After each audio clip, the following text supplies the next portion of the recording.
ભુજનો રુદ્રમાતા પુલ 5 દિવસ માટે રાત્રિના સમયે સંપૂર્ણ બંધ રહેશે।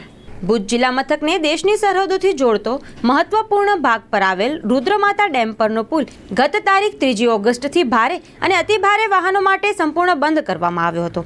આ પુલનું સમારકામ પૂર્ણ થયા બાદ હવે લોડ ટેસ્ટિંગની કામગીરી હાથ ધરવામાં આવશે, જે અન્વયે આજે રાતથી આગામી તારીખ 22/1 સુધી દરરોજ રાત્રે 11 થી સવારે 6 વાગ્યા સુધી આ પુલ પરથી તમામ પ્રકારના વાહનોની અવરજવર પર રોક મૂકવામાં આવશે।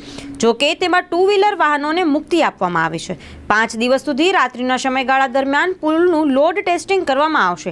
ત્યારબાદ તેના તારણ આધારે આગામી દિવસોમાં ભારે વાહનોની અવરજવર માટે પુલને ખુલ્લો મૂકવો કે નહીં તેનો નિર્ણય લેવામાં આવશે। જિલ્લા વહીવટીતંત્ર દ્વારા રાત્રિના સમય દરમિયાન વાહનોની અવરજવર પર રોક લગાવતું જાહેરનામું બહાર પાડવામાં આવ્યું છે।